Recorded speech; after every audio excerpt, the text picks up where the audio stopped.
Okay, in this video, we're going to be reviewing some of the major concepts that kind of help identify what makes the United States unique. A lot of this material you reviewed or you studied in 8th grade, or if you're taking AP US History, this is a lot of information from the first semester that they want you to carry on to the second semester.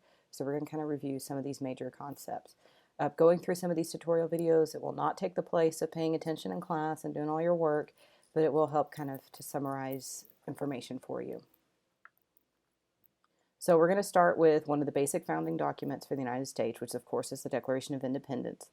You need to know the intent and meaning of this document. So the entire intention of this document was to give the reasons why colonies wanted to separate from England.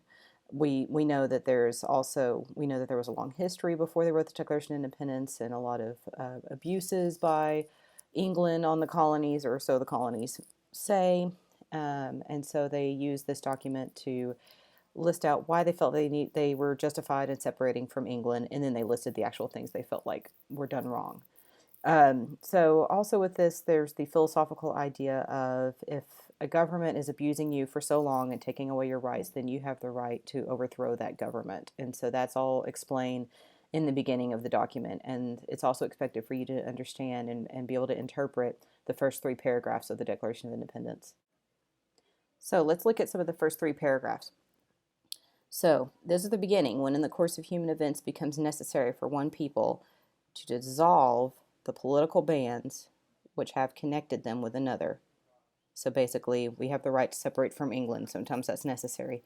To assume the powers of God and of the earth, separate and equal station, which the laws of nature and of nature's God entitle them, a decent respect to the opinions of mankind requires they should declare the causes which impel them to the separation.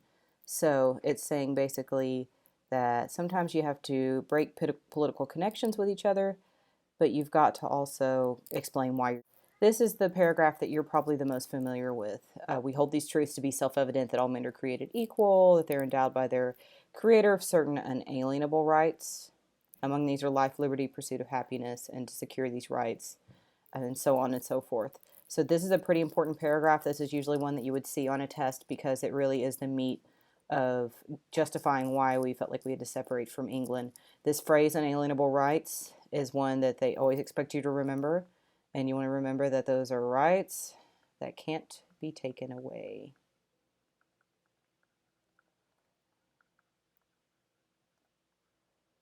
So you want to make sure you always remember the unalienable rights are those rights that can't be taken away. And so they go on to explain that why we need to be able to separate whenever our rights are being abused. In the 3rd paragraph, it goes on to discuss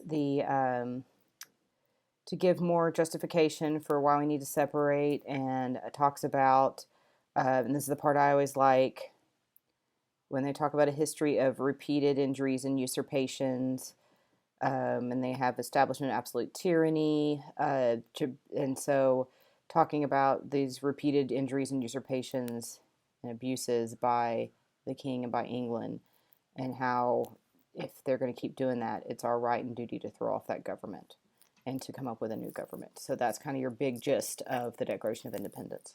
Some of your people that might show up with founding documents, some of the founding fathers are major signers of the Declaration of Independence, such as John Hancock, John Witherspoon, Benjamin Rush, and Charles Carroll.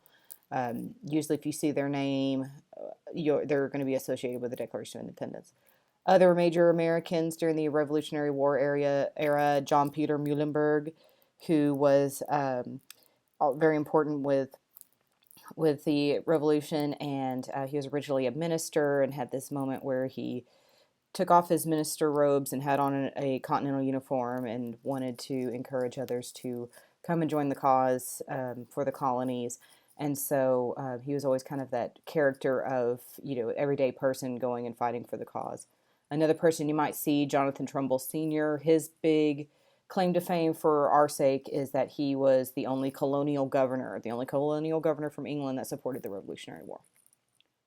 The other major document you'll be expected to remember and apply its information is the Constitution. The intent and meaning, it was basically to set up our government, and it's important because it gives us a model of statesmanship and the art of compromise. As you'll remember in 8th grade, there was a lot of compromise involved in creating our government. Somebody that might be associated with it is John Jay. He was a founding father who encouraged the ratification of the Constitution through the Federalist Papers, so he's somebody that might show up that you might need to know. The other big thing from the Constitution that will always show up, maybe not on a EOC test, but it's always something you're expected to know, are the 7 principles of the Constitution. So our first one, popular sovereignty. So you want to remember popular is having to do with people, and sovereign means rule. So in this case, the people rule. The people vote and decide who's going to run our government. Next one is republicanism. And the big things to remember for republicanism that will help you out is if you see something about voting, represent, Republican, elect, those are going to be your key buzzwords for republicanism. So it's basically we exercise the right of popular sovereignty that the people rule through electing people that are going to go and make those rules for us. Separation of powers. This one is important because it's to make sure that no branch becomes too powerful. And so it separates the power into the executive branch, which is your president, your VP, cabinet, your legislative branch, which is going to be the Senate and the House of Representatives. And then you have your judicial branch, which is your federal courts and Supreme Court. And so they decided to give them each different jobs to run the government so that all the power is not with one branch. Checks and balances. So again, to keep keeping these branches from getting too powerful, we have checks and balances where one branch can check the other. So for example, the president can veto a law that is passed by Congress.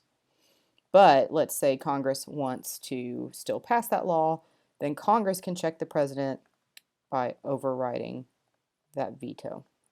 So that's an example of checks and balances, and you will see a lot of examples of these throughout U.S. history.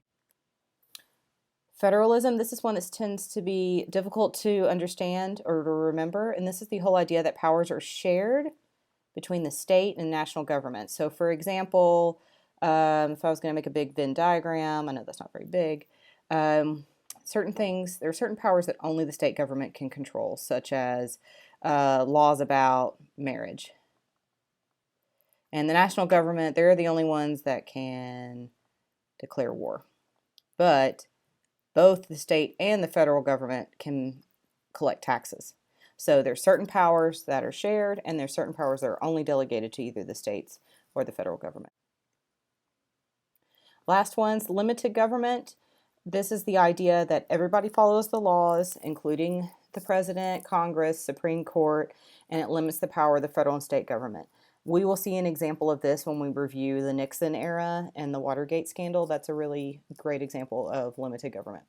Individual rights, this one's pretty self-explanatory. It's basically listed out in your Bill of Rights, and it's to make sure that those rights that can't be taken away, those unalienable rights, are always guaranteed.